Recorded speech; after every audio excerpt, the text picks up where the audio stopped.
Montana's news leader, this is the MTN Noon News. Good afternoon and welcome to your MTN Noon News for this Thursday. I'm Hailey, Monaco.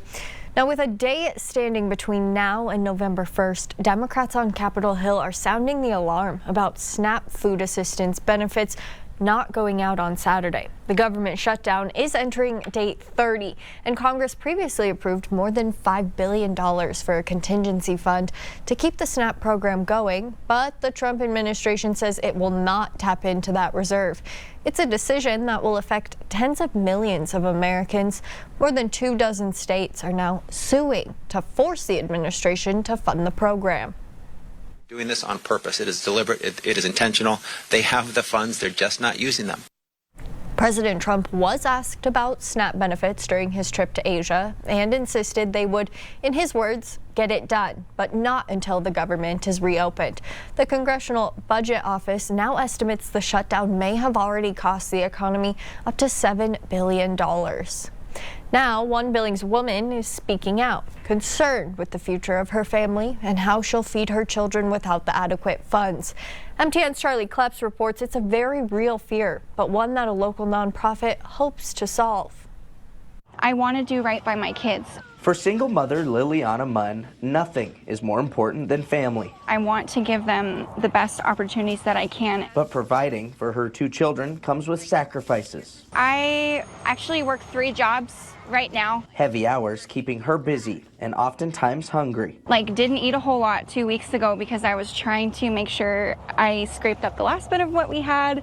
Trying to just make sure we had enough for my kids to eat. But most importantly, taking time away from her children. I try to, and I try to make time for it, but it's just really hard. Munn's life depends heavily on government-funded programs like food stamps. Oh, still more? Yeah. An option that won't be available soon. I got a letter in the mail saying the state of Montana is not issuing benefits next month, and I was devastated.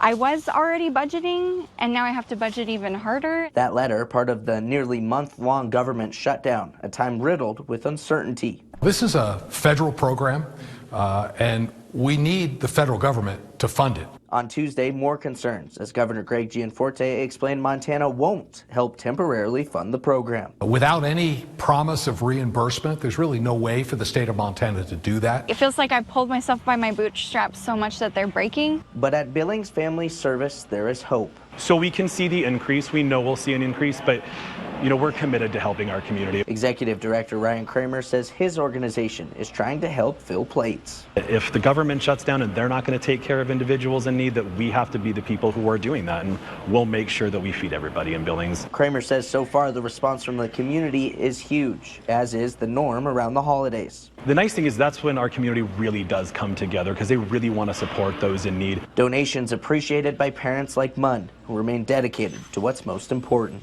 I want to do just as well as other parents, and I want to try as hard as I can for my kids. In Billings, Charlie Kleps, MTN News.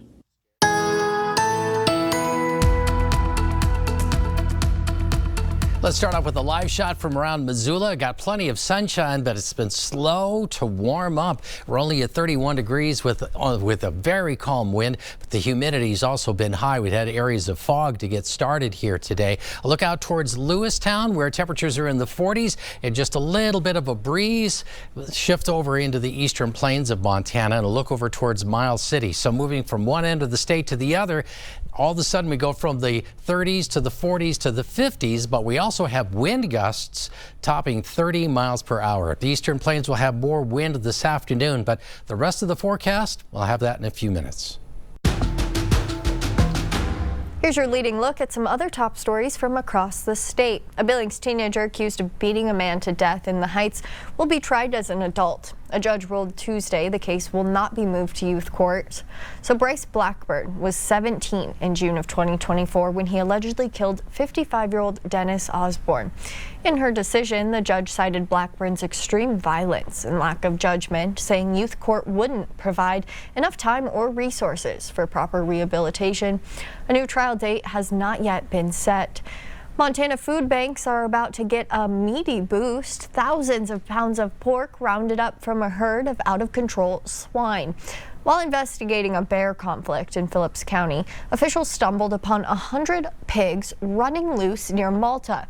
The Montana Department of Livestock stepped in, rounding up the animals, and Montana bans feral swine because of crop damage, disease, and threats to wildlife. But officials say these were domestic pigs that simply just got out of control. Now, the Montana Food Bank is set to receive 8,000 to 14,000 pounds of pork.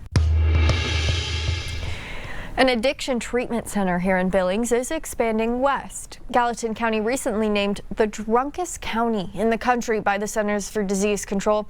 Now, that's one of the reasons why Rimrock is now heading to Bozeman. MTN's Isha Walia headed over to the new location to learn all about it and introduces us to a woman who went through Rimrock's recovery program. A mental health and substance use treatment center is coming to Bozeman in the next couple of months. Let's go take a peek at what it's going to look like. Welcome to the Bozeman Rimrock office. Meet Sherelle Garding, a former patient at Billings-based addiction treatment center, Rimrock. Starts with drinking and cannabis, and for me, it escalated from there. For Sherelle, it escalated to multiple arrests. It was criminal involvement. It was taking from my community. It was my drug of choice at the end, obviously, was meth, heroin. Sherelle tells me she was ultimately arrested one last time. I thought for sure I'm going to prison. Instead, Sherelle says she was given two options: prison or treatment. It wasn't my choice to go to Rimrock.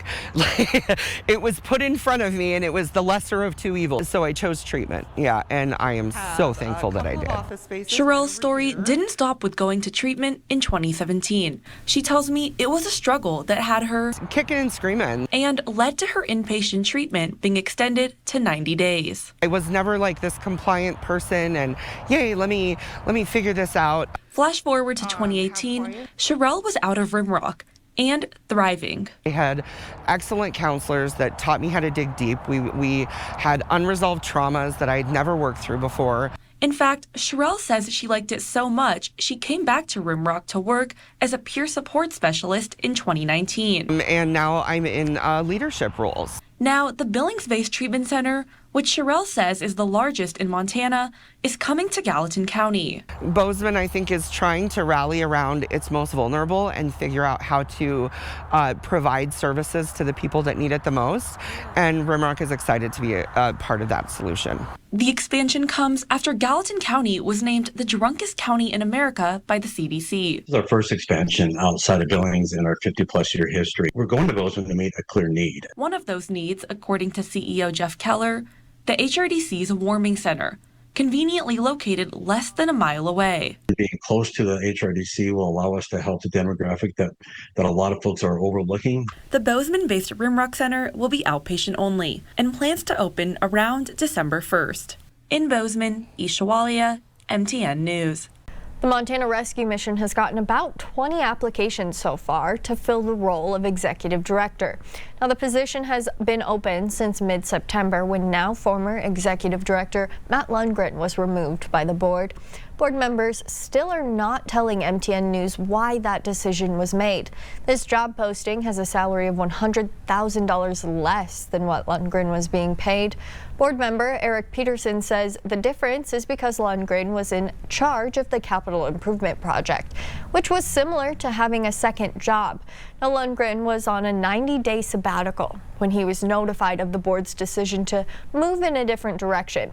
MTN's efforts to talk to Lundgren have been unsuccessful. Meanwhile, the nonprofit's addiction counselor and social worker also remains on paid administrative leave since early October. That came after allegations of sexual assault from one of the employees. Peterson says that investigation is still ongoing. An age-old grain is helping to fuel food sovereignty in the Rocky Boy Reservation. Recently, tribal and ag leaders came together to celebrate a new venture that has tribal health in mind. MTN's Tim McGonigal has more on this not-so-run-of-the-mill operation in this afternoon's Montana Ag Report.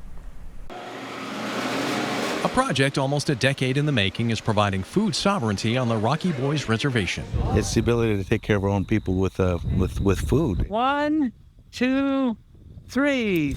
The tribe recently cut the ribbon on a new flour mill. Overcoming challenges including COVID, they're milling locally grown kamut wheat, an ancient grain legendary farmer Bob Quinn made famous on his farm near Big Sandy almost 40 years ago. It's all organic, and they mill it into flour, and now they're supplying neighboring tribes at Fort Belknap. Ultimately, the hope is to have these bags of organically produced flour lining the shelves of stores and bakeries, not only here on the Rocky Boys Reservation, but at communities across Montana. Somehow we need to get back to that space. Tribal leaders are also hopeful the mill will put members on a path to better health. What does diabetes cost the tribes in terms of medicals and treatments and medicines? Why not put some of that money into the prevention side, and let's eat healthier. Imagine if we could pay the farmers a little more for growing better food, and then save a lot more on health care by being well instead of being sick. The mill is the latest food sovereignty step.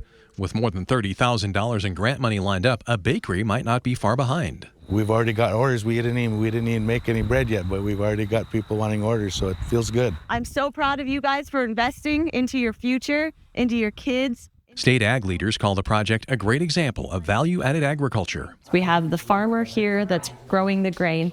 We have the mill here that's milling the grain.